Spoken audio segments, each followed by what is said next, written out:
por Francia habrían de solicitar la obtención de esa nacionalidad. Hoy, semejante anécdota histórica y literaria hace sonreír. Uno piensa en los delirios de grandeza, en los caprichos de los nostálgicos de la monarquía, en la locura a secas. ¿Quiénes eran aquellos hombres quienes tuvieron el descaro de pretender anexionar lejanos territorios con todos y sus habitantes, ostentando como única justificación su calidad de visionarios en marcha hacia un futuro más deseable? Tales hombres no son dirigentes de naciones perdidas de antaño, no son peligrosos autócratas aislados, son nuestros contemporáneos. La risa se convierte en mueca forzada.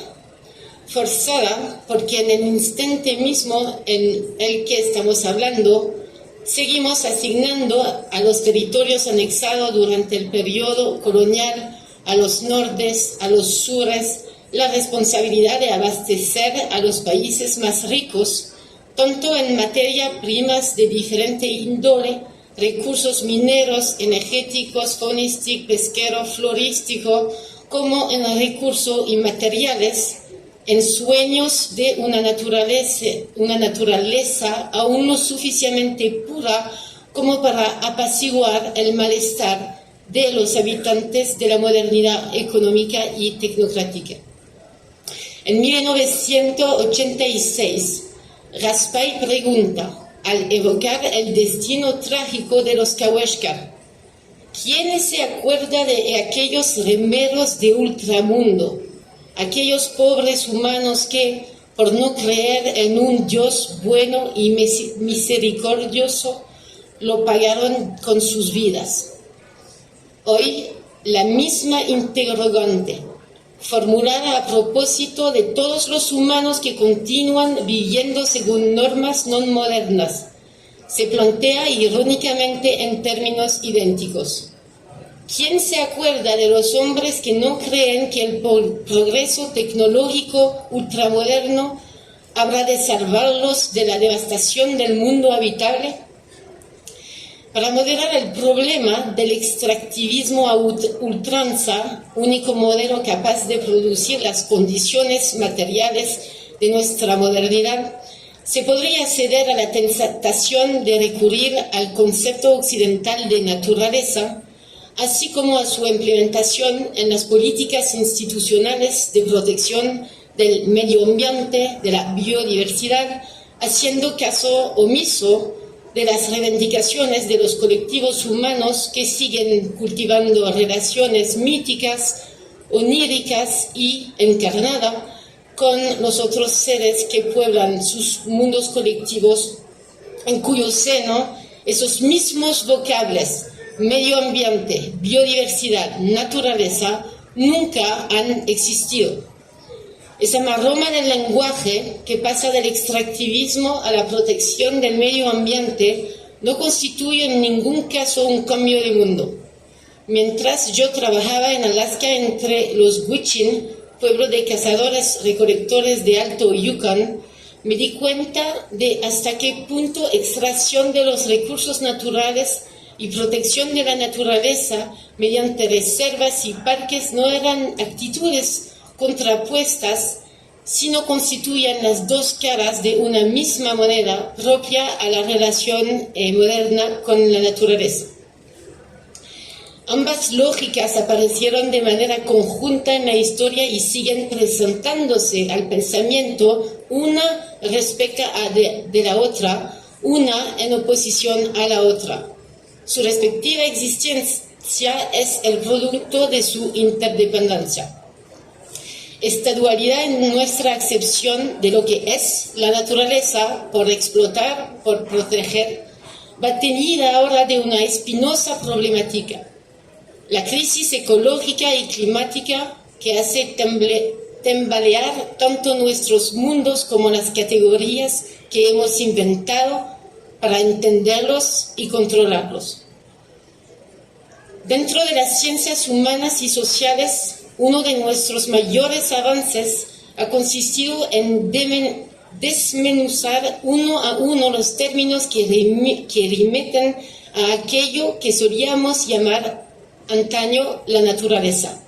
Asociarlos a un contexto histórico, institucional e inclusive ontológico nos ayudó a darnos cuenta de que eran contingentes a los desarrollos de ciencias impulsadas desde un mundo singular, el nuestro, el llamado mundo moderno, occidental, capitalista o antropocénico. Ante los cambios climáticos y las crisis sistémicas, nuestro trabajo como antropólogos no ha cambiado. Sigue exigiendo permanecer sensible a maneras de relacionarse con el mundo diferente de las nuestras. Es decir, considerar la posibilidad de ver en ellas más que protuberancias contingentes y culturales aplicadas de modo aleatorio a una naturaleza exterior cuyas leyes universal y inmutables son puestas a descubrimiento por la ciencia moderna. Resulta que muchos de los trances que atraviesan hoy ciertos colectivos autóctonos se caracterizan por su tendencia a resistir ante los relatos del cambio climático, tal como se producen desde los centros de los poderes occidentales. Los relatos modernos han sido uniformizados y han hallado fundamento en una ciencia cuyo naturalismo ha obliterado la diversidad de los pueblos y de sus historias. Ninguna perspectiva surgida de la etnografía parece lo suficientemente potente y estabilizada como para pretender reconfigurar las lindes de nuestra ontología. En otras palabras, podemos seguir documentando otras maneras de ser y estar en el mundo sin que ello cambie nada a la necesidad de recurrir al monitoreo ambiental para enfrentar el reto climático. En mi propio trabajo, elijo avanzar en sentido contrario.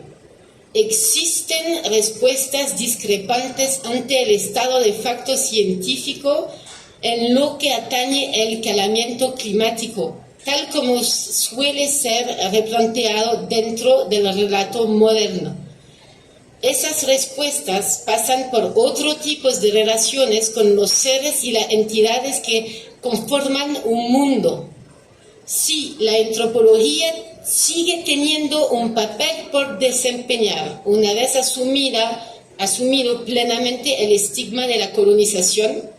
Dicho papel consiste sin duda en describir y documentar tales respuestas.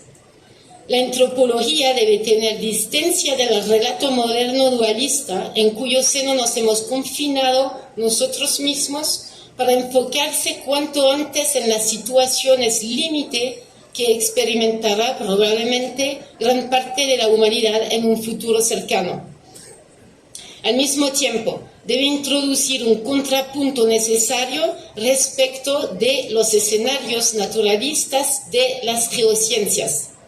Se trata ahora de entender cómo los colectivos más afectados por las crisis, aquellos que están también a menudo más alejados de nuestro centro de toma de decisión, lidian cotidianamente con los efectos de un problema del que no son los causantes.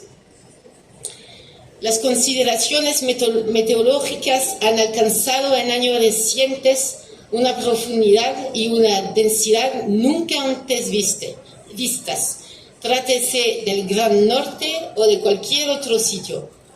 Ante las repetidas inundaciones y o sequía en Francia, ante los letales huracanes y tornados en Estados Unidos, ante las llamas en Australia, Chile, ante las variaciones de temperatura extrema y cada vez más cercana entre sí en Siberia, se ha vuelto muy difícil hablar con ligereza acerca del clima del día, de los días por venir, sin que la globalidad, la interconectividad y la imprevisibilidad de los fenómenos climáticos transparezcan en una toma de palabra que emana de una localidad situada. Sin embargo, aun cuando la incertidumbre que rige nuestra existencia ante el cambio climático es efectivamente de índole colectiva y compartida, resulta imperativo reconocer que quienes producen los datos científicos relativos al clima aún no han perdido pie.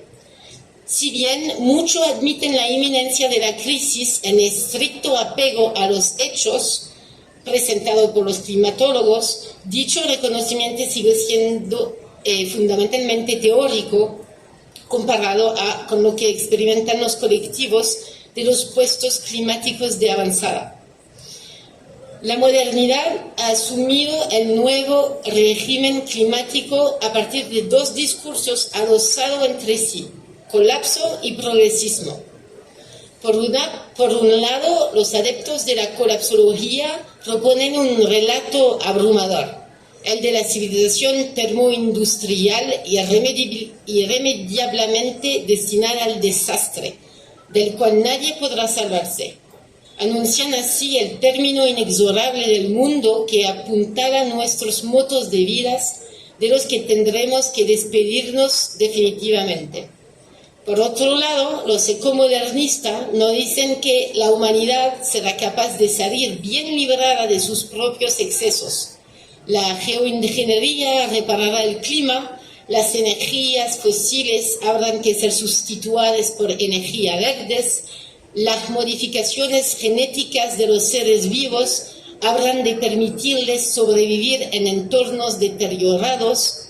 En caso contrario, ciertos empresarios están explorando ya la posibilidad de desplazar colonias humanas hacia otros planetas para aprovechar los recursos correspondientes. La modernidad genera pues un discurso normativo acerca del estado de facto científico asociado al calentamiento climático, pero también produce simultáneamente un relato marcado, de nuevo, por el pensamiento dualista: progreso tecnológico o colapso, pérdida de control o control absoluto del medio ambiente. Los colectivos autóctonos del Gran Norte, con los que he estado trabajando desde hace más de 15 años, a saber, los Gwich'in de Alaska y los Seven de Kamchatka, no viven con la mirada puesta en un futuro incierto, sino en el aquí y ahora. Los bosques arden, los ríos se desbordean y sus márgenes colapsan, los animales migratorios se desplazan de manera totalmente inesperada o no se desplazan, ni siquiera se desplazan. Desde Siberia hasta el norte de las Américas, para los colectivos de cazadores-recolectores, las consecuencias de esos trastornos son inmediatas y irrevocables. Alimentarse, desplazarse, hallar refugio, es decir, sencillamente existir, se complica dramáticamente. Las maneras en que tales colectivos de los puestos climáticos de avanzada perciben el flujo de los elementos que componen los cambios climáticos por ellos experimentados deben, por ende, ser el punto de mira de una antropología dispuesta a seguir tomando en serio a sus interlocutores. Al proceder de esa manera, la antropología vuelve a colocar en el centro de sus pesquisas el proceso reflexivo inherente a su disciplina, exhortándola también a valorar con ojos externos los relatos modernos resultantes de las producciones científicas acerca del clima. Los Even del Kamchatka, con quienes tuve la dicha de vivir y trabajar, suelen dirigirse a los elementos. Las consecuencias concretas que experimentan ante un clima desquiciado se plantean para ellos en términos de los elementos que lo constituyen. Ya no son únicamente los animales los que han dejado de comportarse como antes. Ello va aunado a los flujos elementales con los cuales sus trayectorias perturbadas entran en estrecha resonancia. Así cuando el cielo se desata, cuando llueve en invierno, cuando hay heladas en verano, cuando sopla un viento demasiado intenso, cuando el río crece demasiado o cuando las llamas devoran los bosques, los Eben consideran que es posible dirigirse a esas entidades que se animan de maneras cada vez más imprevisible y violenta. Elevan plegarias al río para que no se salga de su cauce.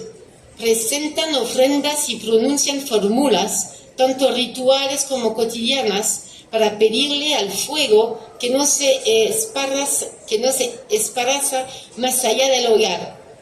Dirigen la palabra al cielo cuando la tempestad no amaina. La idea es simple: abrir la posibilidad de un diálogo entre los humanos y los elementos. A la luz de una antropología interesada por las cosmologías, entre ellas el animismo, se sabe hoy que muchos colectivos consideran ser capaces de comunicarse con los animales y las plantas. Los jaguares, los osos, los lobos, los aves, los renos, las plantas, todos ellos pueden convertirse en aliados durante los rituales, en sueños, en tiempos de caza, mientras se da mantenimiento a los jardines o cuando se recolecta. ¿Y qué hay de los elementos? Estamos aquí ante un problema teórico de gran envergadura. La antropología no se ha interesado muy poco en la cuestión de la relación metafísica con los elementos, lo cual es entendible. Ocuparse de semejante problemática afecta directamente algo que damos por adquirido dentro de nuestra propia ontología, algo que por ende nos resulta muy difícil de destabilizar: la convicción de que los elementos pertenecen definitivamente a lo inanimado, no en el sentido físico, sino en el sentido anímico. Parece factible reconocer, siguiendo así los pasos de una antropología que ha sido capaz de efectuar un giro ontológico, gracias al cual han florecido nuevas filosofías de la ecología y de lo que significa estar vivo, las posibilidades de existencia de una intersubjetividad supuestamente simétrica entre humanos y animales. Pero los elementos es algo que va demasiado lejos. Hoy por hoy, la ruptura ontológica en muchas etnografías de cosmología no moderna, al igual que en la antropología filosófica de la naturaleza, se ubica pues más allá de los animales, más allá de las plantas, más allá de los seres vivos. Si el estudio de las relaciones con los flujos geofísicos ha recibido escasa atención durante mucho tiempo, ello se debe quizás al hecho de que los antropólogos mismos desatendieron casi siempre la cuestión durante los encuentros con sus interlocutores, puesto que hasta fecha muy reciente el tema no se había convertido para ellos en algo relevante, era objeto de invisibilización. Ahora bien, invisible no significa inexistente, sino más bien latente. Los debates en torno al antropoceno, al cambio climático y a la condición geosocial actualmente compartida por todos los humanos que habitan la Tierra sacan nuevamente a relucir el asunto al extirparlo brutalmente del limbo donde se hallaba cuidadosamente oculto. Los antropólogos no recibieron como único legado la compartimentación entre naturaleza y cultura, que muchos de ellos se han afanado por desmontar durante las últimas décadas. También heredaron otras divisiones, entre ellas la que separa lo vivo de lo no vivo, constituida al final del siglo XVIII, haciendo eco a una distinción entre lo animado y lo inanimado que procede a su vez de la antigüedad y fue reelaborado en los abordes de la modernidad. Esa cesura fundamental atraviesa el conjunto de nuestro régimen de saber, desde la ciencia biológica y medioambiental hasta la antropología. Las auroras boreales del Grande Norte de Alaska constituyen un buen ejemplo de la brecha interpretativa entre física de los elementos y concepciones autóctonas. Partículas cargadas de viento solar que entran en colisión con la magnetosfera o espíritu de los muertos que se manifiestan a los vivos. Tal vez no nos mueve la intención de reducir las cosmologías de los pueblos que estudiamos a meras expresiones culturales aplicadas a una naturaleza universal. Sin embargo, ambas ideas son difícilmente reconciliables. Peor aún, tienden a excluirse entre sí desde el punto de vista del sentido común, y la balanza de la verdad se inclina forzosamente hacia la ontología dominante. De lo que se trata aquí para nosotros no es de dirimir entre una u otra versión del mundo en función de una verdad científica cuyo carácter experimental se torna siempre asombrosamente trascendental, sino de evitar que la añeja dualidad entre lo universal, la naturaleza según la ciencia moderna, y lo contingente, la escultura según su modo de interpretar la naturaleza, nos impida llevar más allá el pensamiento. Cabe entonces preguntarse, siguiendo fielmente la línea metodológica trazada por Claude Lévi-Strauss, y no a manera de fórmula meramente retórica, ¿qué efecto tiene el pensar los fenómenos geofísicos de tal o cual manera y, en el caso que nos ocupa, el elegir, como tal lo hacen los Gwich'in con las auroras boreales, tal como lo hacen los Even con el fuego, la atmósfera y el río, dirigirles la palabra? Reapropiarse la herramienta etnográfica con nuevos fines, prestar atención a los estatus peculiares de entidades hasta ahora pasadas por alto, nos lleva a colocar una piedra adicional para señalizar el reto de diversificar tanto lo como los que componen nuestros mundos. A esa pesquisa yo la llamo, siguiendo la ruta marcada por Irving Hallowell, una etnometafísica de los elementos. En mi opinión, esta labor puede permitirnos responder datos en mano a los adalides del desarrollo infinito, cuya pereza intelectual los lleva a descartar todo aquello que no cuadra con los esquemas modernos del entendimiento, con tal de que el business que nos está poniendo en jaque perdure y prolifere as usual. Gracias.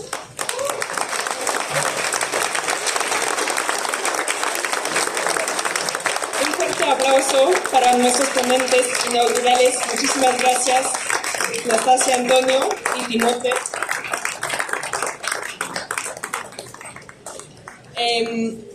Estimados amigos de la Noche de las Ideas, ahora les invito a descubrir todo el espacio, todas las propuestas que tienen en su programa.